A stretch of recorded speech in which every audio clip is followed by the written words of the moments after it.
Mon Seigneur et mon Dieu, je crois fermement que tu es ici, que tu me vois, que tu m'entends. Je t'adore avec profonde révérence, je te demande le pardon de mes péchés et la grâce de faire avec profit ce moment de prière. Ma Mère Immaculée, Saint Joseph, mon Père et Seigneur, mon ange gardien, intercédez pour moi. Crée en moi un cœur pur, ô bon Jésus. Je ne suis pas venu abolir, mais je suis venu accomplir. Il est très beau d'entendre le Seigneur nous dire qu'il est venu accomplir ces prophéties qui, depuis 2000 ans, guident le peuple d'Israël. Et avec beaucoup de courage, avec beaucoup de générosité, ce peuple a été fidèle pendant 2000 ans aux traditions de leur père, ce qui concrètement voulait dire qu'ils portaient sur des parchemins, souvent en rouleau, qu'ils portaient l'héritage de leur père, ce qu'ils avaient écrit, les prophéties d'Isaïe, de Jérémie, d'Ézéchiel, que sais-je, et puis ces rites vivants par lesquels ils faisaient mémoire de l'œuvre de Dieu dans leur vie. Le rite de la Pâque, le grand pardon, les sacrifices du temple de Jérusalem et toutes ces choses qui font que la vie du peuple juif était une vie sous le regard de Dieu. On actualise chaque jour ce que l'on doit à Dieu. Et Jésus lui aussi, il a accompli la loi de Dieu.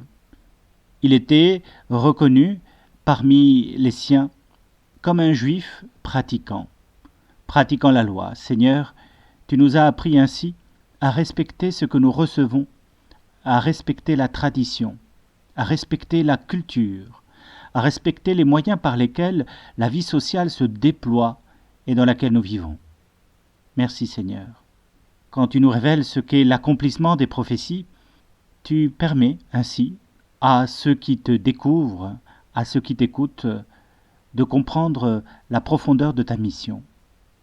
Et lorsque Saint Jean-Baptiste te déclare l'agneau pascal, tout le monde comprend dans le peuple juif cette libération que tu amènes, que tu apportes, et qui s'accomplira le jour de Pâques en particulier. Mais je me rappelle, en évoquant cet accomplissement, ce qu'un copain de lycée avait l'habitude de dire, sur tous les tons, mi-figue, mi-raisin. Il arrivait souvent, dans cette période de discernement de l'existence, à poser la question, mais au fait, faut-il réussir dans la vie ou réussir sa vie? De façon plutôt humoristique souvent, il prononçait cette parole en provoquant la réflexion ou l'amusement, selon le contexte, puisque c'était une période où chacun parlait de ce qu'il allait faire l'année suivante, comme carrière, comme études, comme travail. Mais faut-il réussir dans la vie ou réussir sa vie? Et derrière la facétie, il y avait une question profonde, pleine de sagesse.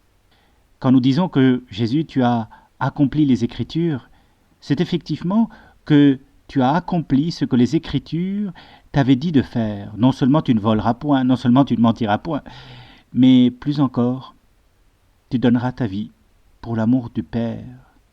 Tu révéleras au monde l'amour que tu lui portes. Et puis, cela m'a rappelé ce jour particulier vécu au Vatican, lorsque Saint Jean-Paul II décéda et des obsèques fastueuses furent célébrées sur la place du Vatican. C'était Joseph Ratzinger, le futur Benoît XVI, qui présidait la célébration et qui prononça une homélie remarquable, parce que, avec 3 phrases de l'Évangile, il sut décrire toute la vie de Saint Jean-Paul II. C'est vrai qu'il l'avait bien connu, et c'est pour ça qu'il pouvait dire en quelques mots ce qui façonnait la vie de Jean-Paul II.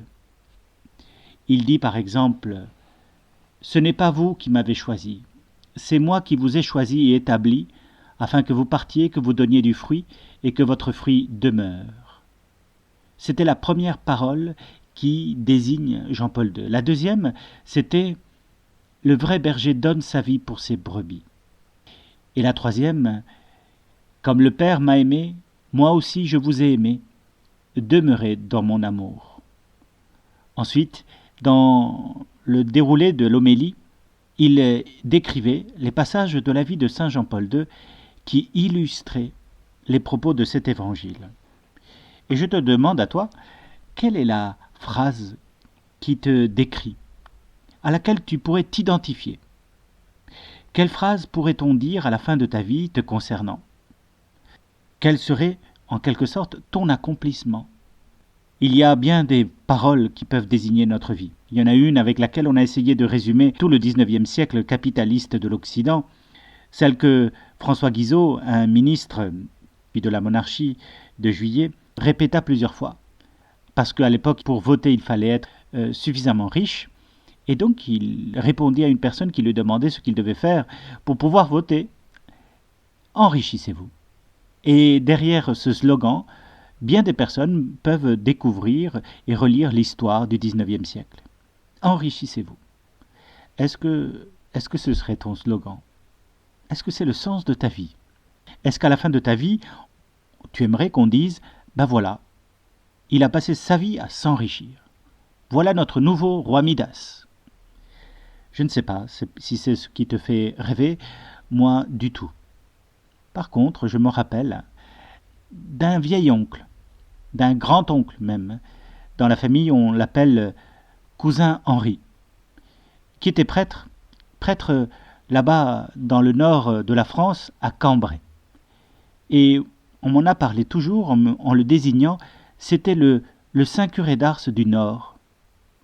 Et non seulement parce qu'il était très ascétique, très grand, très maigre, mais aussi très cordial, très bon, très dévoué, très généreux. Quelle est la parole que tu voudrais accomplir dans ta vie? En cette période de carême, il est bon de méditer à cela, de réfléchir, de se demander qu'est-ce que je veux faire de ma vie? Quelle parole pourrait la résumer tout entière? Sinon une, peut-être plusieurs phrases, comme Joseph Ratzinger avec le pape Jean-Paul II. Georges Bernanos, qui est un écrivain français du XXe siècle, lui considérait que c'était une scène d'évangile dans laquelle il se trouvait parfaitement représenté. C'était dans le jardin des Oliviers, là où le Christ a vécu des anxiétés et des angoisses immenses. Comme cet écrivain lumineux en a vécu lui-même. Et ainsi, sachant que Jésus les avait vécus, il se sentait rejoint par l'amour de Dieu et sa mission, ainsi il vivait sa vocation, était, grâce à ses angoisses, de saisir ce qui était vrai dans le monde mouvant qu'il a traversé. Il y a bien des façons de se rendre compte de ce qui peut être le sens de notre vie. Je pense à un vieux prêtre du diocèse, il s'appelait le père Balic. Il est décédé aujourd'hui, mais il nous racontait le jour où il est entré au séminaire. À son époque, c'était le petit séminaire, et à 12-13 ans, il était rentré dans cet internat un peu difficile, dans ce pensionnat. Il nous disait que pendant les 3 premiers mois, il n'avait pas défait ses valises. Il pensait que c'était pas pour lui, qu'il ne voulait pas rentrer, que tout lui déplaisait, et si bien que son père spirituel lui demanda « Ben voilà, tu vas écrire sur 2 colonnes ce qui te plaît, ce qui te ne plaît pas. Pourquoi tu resterais au séminaire ou pourquoi tu le quitterais ?» Et sur la colonne de « Pourquoi il quitterait le séminaire », il y avait des longues pages. Par contre, sur la colonne « Pourquoi tu resterais », il n'avait marqué qu'une seule chose. « Si je quitte le séminaire, j'aurai l'impression d'avoir raté ma vie. » Et ainsi, sa décision fut prise. Ce n'était pas une décision froide et logique. C'était un coup de cœur. Et parfois, pour savoir cet épisode de l'Évangile ou cette phrase de l'Évangile qui nous désigne, eh bien, il faut écouter Dieu au fond de son âme et saisir le coup de cœur qu'il nous adresse. Je te remercie, mon Dieu, des bonnes résolutions, des actes d'amour et des inspirations que tu m'as communiquées dans cette méditation. Je te demande de m'aider à les mettre en pratique. Ma Mère Immaculée, Saint Joseph, mon Père et Seigneur, mon ange gardien, intercédez pour moi.